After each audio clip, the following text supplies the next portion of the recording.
teman-teman, khususnya Forsika, Pak Ketua lagi santai karena memang momentumnya ini adalah Ramadan.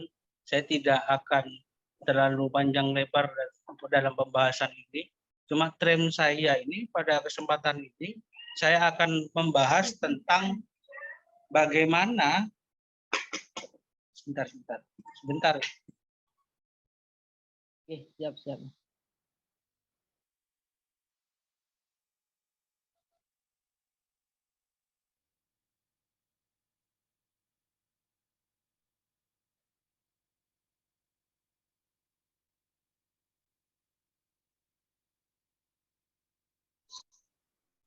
Mohon maaf.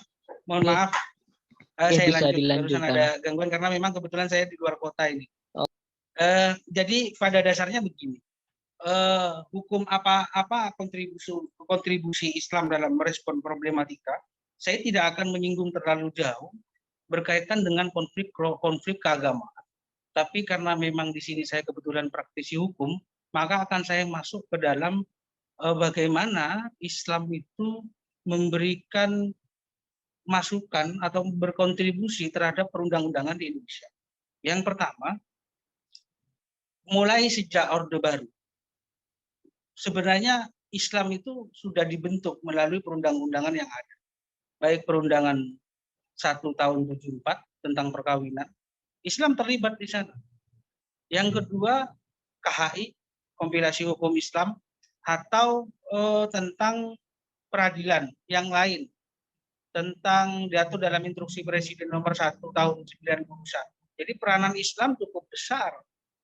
Makanya ada sekarang dibentuklah kompetensi absolut mengenai peradilan atas kewenangan dari peradilan. Apa saja kewenangan peradilan?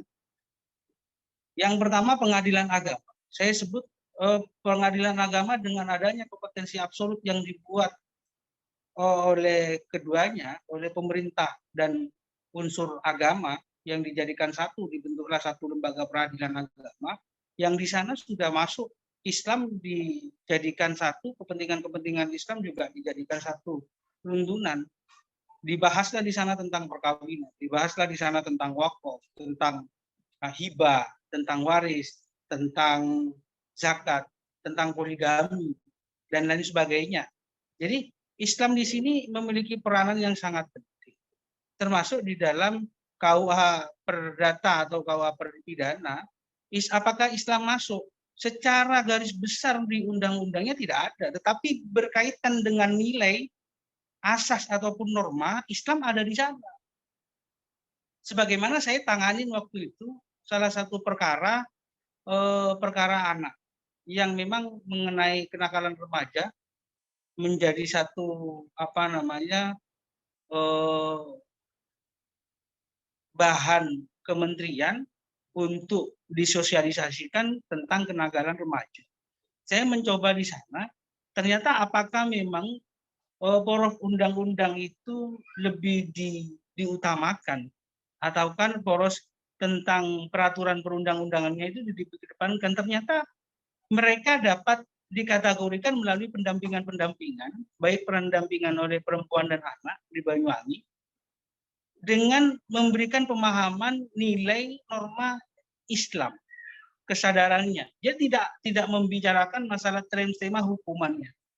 Bullying ditentukan bahwa bullying ini mengolok-olok, kalau sekarang mengolok-olok dengan ancaman 6 bulan penjara. Apakah memang harus direspon dengan satu tuntutan hukum? Sebenarnya tidak dilakukan sebelum dia masuk di dalam rumusan hukum atau sebelum ada kenakalan itu terjadi, maka masuklah di dalam satu pemahaman, dijadikan satu perdamaian, dibentuk satu perdamaian, hingga muncullah asas-asas Islam yang dimasukkan di sana. Baik normanya, asasnya, pengetahuan tentang keislaman, bagaimana kita bersosial, bagaimana kita beradab. Makanya menurut hemat saya, Islam itu patut dan pantas sekali di saat harus dibukukan. Dengan apa pembukuan itu? Dengan tadi yang saya maksud itu, baik di KHI, yang di KHI atau Undang-Undang 1974. Ini sebentuk rumusan Islam yang sudah dituangkan di dalam undang-undang atau perundangan di Indonesia. Apakah seperti perbankan juga disebut di Undang-Undang 21 tahun 2008 tentang perbankan. Ada juga muncul sekarang perbankan Islam juga ada. Dibukukan di sana sebagai apa? Sebagai satu landasan bagi masyarakat untuk tetap melaksanakan apa yang menjadi syariat atau pemahaman-pemahaman masyarakat. Karena memang fanatisme khususnya di Indonesia ini kan cukup tinggi karena tingginya fanatisme dibentuklah salah satu perundangan banyak sekali saya tanganin perkara di tempo hari di Pengadilan Agama juga. Sekarang lembaga perbankan Islam itu sudah mulai masuk di dalam zona-zona itu. Makanya penting hukum itu, Islam itu sangat berkontribusi di dalam problematika hukum di Indonesia. Terus apa saja hukum itu? Sebenarnya hukum itu setelah hukum yang tadi disebut itu ada dua hukum, material dan formal. Apa material itu? Yang memuat peraturan. Hukum itu salah satu peraturan yang mengatur tentang kepentingan dan hubungan yang wujudnya itu berbentuk perintah. Nah, di saat ada perintah, maka ada peraturan yang harus kita taati. Di saat saya tidak lagi membicarakan mengenai pemahaman tentang bagaimana perbedaan pendapat di fikih tentang rumusan hukum yang dimaksud, tapi saya lebih banyak membahas mengenai apa itu dan peranan hukum Islam di dalam undang-undang. Karena memang hukum Islam di Indonesia banyak memiliki peranan penting. Satu contoh tentang kewarisan. Kewarisan ini sebagai satu pembatas, sebagai satu perwujudan hukum Islam, keterlibatan Islam dalam memberikan satu dimensi penting di dalam penjelasan, yaitu memberikan rasa keadilan bagi para pencari keadilan. Makanya tren kami, karena kebetulan saya juga di Yayasan Bantuan Hukum, kami banyak sekali memberikan bantuan tentang tentang hak wanita. Apa itu yang dimaksud hak wanita? Kalau di dalam Islam sudah dijelaskan secara gamblang apa hak-hak wanita, apa hak-hak rumah tangga. Tetapi hukum itu memberikan satu rasa keadilan yang jelas, yang sejelas-jelasnya untuk para pencari keadilan, untuk wanita, untuk perempuan atau untuk istri.